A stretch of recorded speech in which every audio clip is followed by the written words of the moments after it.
Hey everybody, it's Carson Gordy, the Champaign sports anchor for Fox Illinois. And in Illinois basketball, they're back to being good.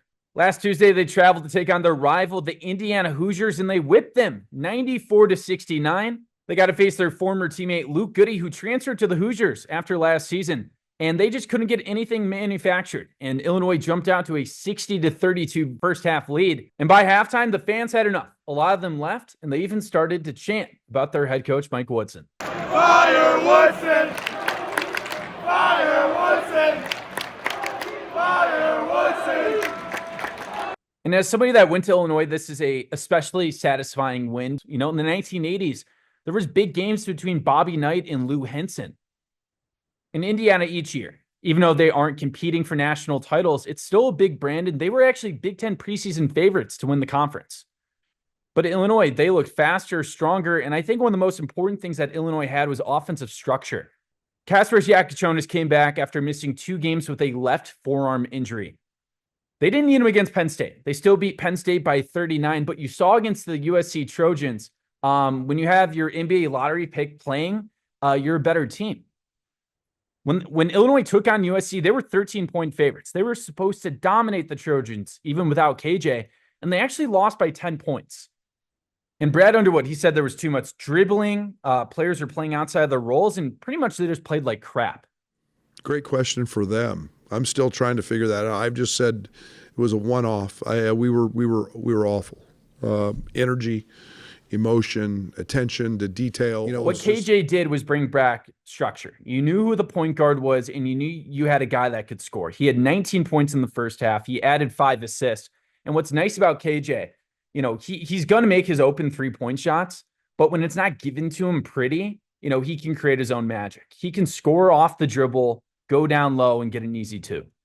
After the game, Kasparas was asked, you know, what was it like being able to come back after missing Penn State and USC? So I don't like that, to be honest. I want to play, I want to help my team win, and I want to practice and get better. So that's basically my life, you know. And without able to play these 2 last games, I was, let's say, a little bit frustrated that I couldn't help the team.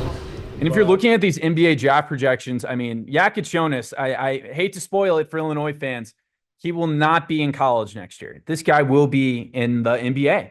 You know, if you look at The Athletic, when you look at Bleacher Report, when you look at all these mock drafts, he ranges from 3 to 6. And unfortunately for KJ, you know, he's not getting drafted by the 1980 Lakers, not getting drafted by the 1990 Bulls. He's going to go to a team that is rebuilding, and they're going to count on him to be the point guard to try to bring them back into the postseason. Luckily, you're going to be on probably not a great team, but he's going to be making $6 to $8 million his first year. I'll take it. I don't know how to describe him. He's one of the smartest people I know. He's very competitive, beyond his years, you know, in terms of that. But and obviously with Indiana, once KJ was back and it looked like he was a full go, the Hoosiers didn't have a chance to beat them. Illinois, they're one of the top-ranked teams in Ken Pom. Indiana's really struggling. They're probably going to miss the NCAA tournament. But just in general, just take KJ out. They played a lot better than they did against USC. We especially saw it on the defensive end with rim protection. You know, against USC, they weren't shooting 3-pointers. They were just cutting up Tomasaj Ivicic and Merez Johnson inside for easy layups and dunks. Against Indiana, you know, it looked like a better product. I thought they shot a little bit better. You know, I know Illinois' 3-point percentage against Indiana wasn't great. It was only 11 of 32. But you saw Kylan Boswell. He did a really good job of getting to the rim and getting those free throw attempts. You saw Ben Hummerkaus. He's becoming more diversified. You know, we saw a little bit of booty ball, you know, against Marcus Dumask. And we also saw him cut to the basket, which resulted in a pretty good dunk. Me to KJ to Will to Draco to Tom, like Ben, Jake, you can't really, it's just hard to guard us. And we all can make plays for one another. Nobody has selfishness problems or nothing. So everybody just, guys open, we throw it, and we're making our shots. It's just hard for anyone to guard us. And I think the biggest thing that was huge for this Illinois team was rebounding. You know, when you're able to get rebounds, first of all, you can either end their offensive possession, you know, the opposing team, or you get second chance opportunities. Which rebound's always an emphasis. Rebound's always an emphasis. I'm going to write rebounding on the board 100 times before every game. I'm going to talk about it every single day. I'm going to do 10 rebounding drills every single day. and it's just goes hand in hand with winning, in my opinion. And there's starting to be some chaos in this Big Ten standings. Illinois is 5-2 in Big Ten play, and they were 2 losses away from first place because Michigan and Michigan State were both undefeated. But the Michigan Wolverines, they actually lost yesterday. They lost to the Minnesota Golden Gophers, who were 0-5 in Big Ten play. Michigan, they're out of the rankings, and they're going to drop down the Big Ten standings. So it looks like Michigan State, is going to be the top competitor for Illinois if they want to win this Big Ten regular season battle. And that's their next game. They got to travel to East Lansing on Sunday and take on Tom Izzo. They look rejuvenated. They look really good. We've seen with Michigan State, though, they don't have the greatest resume besides a win against 12-6 North Carolina and a win over 10-7 Ohio State. There's not much to show. Some of their best Big Ten wins are schools like Penn State. And I've seen it on social media. A lot of people are saying that Michigan State hasn't played anybody, so maybe Illinois is a really good shot. I don't disagree. I think Illinois can win, but you have to respect what the analytics are saying about Michigan State and also their margin of victory.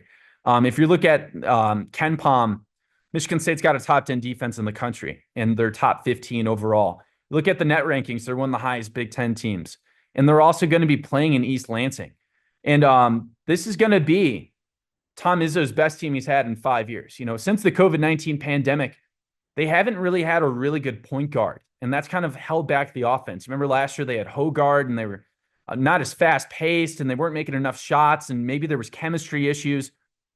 They look like the Harlem Globetrotters. I mean, they look incredible. We're seeing a bunch of slam dunks from guys like Cohen Carr. We're seeing good transfers like Fiddler from Omaha. He's been able to score in the post a little bit, and he's adding a little bit of a three-point shot. And they also got another guy, Jeremy Fears. This was a guy that Illinois actually was recruiting pretty hard, and he wanted to go to U of I, but Illinois took Sky Clark instead. And he's been really good for the Michigan State Spartans this year. Didn't play a lot last year because he was shot in the leg back in his hometown in Joliet. But he's looking good, man. He's averaging 8 points per game and getting a bunch of assists. He's the facilitator they need to get these Michigan State athletes in space. And I've kind of mentioned this a little bit, but Michigan State is one of the worst three-point shooting teams in the country. They don't attempt a lot, and they don't make a lot. I mean, they only make 28%, but they still play with a very fast tempo, and they're still scoring around 80 points per game. So bottom line, this is going to be a huge game for our centers, Tomsa Ivicic and Merez Johnson to protect the rim. If you can force Michigan State to shoot those gross mid-range twos, those tough shots, their offense is really going to struggle. Because I don't know if Michigan State's really capable of making 15 out of 33 pointers like what Illinois did against Oregon or Arkansas. They want to get to the rim. They want alley-oops. They want dunks. They want to score quick. And we've seen there has been some issues with Michigan State, with Illinois' rim protection. I mean, the USC Trojans just absolutely cut up Illinois last Saturday. Even the Oregon Ducks in the first half, most of their offensive points came from attacking the rim.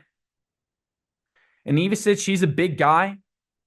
He's not your traditional Kofi Coburn. I mean, the guy likes to shoot three-pointers, but, definitely he's going to need a good defensive day against Michigan State. And if he's not performing, don't be surprised if you see if you see Merez Johnson coming in and getting a lot more action. He's been incredible so far as a freshman. And I think one of the keys to the game for Illinois is if you make your three-point shots, it's going to be really hard for them to keep up in this game, Michigan State. If Illinois can get this game in the 95, 94 point total, I don't know if Michigan State can really keep up. It's also going to be big to win the rebounding battle. These are two programs that both average over 40 rebounds a game. Tom Izzo, back in the early 2000s, 1990s, he used to have his players wear football pads during rebounding drills. That's always been a big emphasis. And same with Illinois. Brad Underwood loves rebounding because it gives you second chance opportunities on offense, or it can also kill drives for the other team. And this is the kind of game throughout the record books. ESPN's going to say that Michigan State's going to be slightly favored. I do think they'll probably be like a 2.5, a 3.5 point favorite, but that's well inside the margin of error. If you look at advanced analytics, Illinois is the highest rated team in the Big Ten. I mean, they're top 10 in net ranking, top 10 in Ken Pom. Playing in East Lansing against Tom Izzo, that's no joke. And even if Michigan State does win this game, and that would drop Illinois to around 5-3 in Big Ten play, that would maybe keep them out of winning a Big Ten regular season title. But I think Illinois's got bigger fish to fry. When you look at the NCAA tournament, They don't just look at who wins their conference, who has the best conference record. They're looking at advanced analytics. So if Illinois just takes care of business, throughout the rest of the year, if they win the games they're supposed to, they beat Michigan State at home, they do well in the Big Ten tournament, this is going to be a team that's going to be a top 4 seed and have a very favorable path to make that Sweet 16 once again. I feel like we did really well today, bouncing back. Just try to carry this momentum. Coach has been preaching that, just continuously moving momentum. When we go there, though, we know it's going to be a tough one. This is why we came to school like this, to play at East Lansing over at Michigan State, so it would be a pretty good environment for us. Well, I'm Carson Gordy. Thank you for watching, and keep watching Fox Illinois News Channel 20 and continue to get updates about this Illinois basketball program. They're 13-4, huge win against Indiana. They want to keep that momentum going and knock off the Big Ten frontrunner, the Michigan State Spartans. I'm Carson Gordy. Have a good day. Thank you for watching, and make sure you subscribe to our YouTube channel. Be sure to watch more videos from News Channel 20.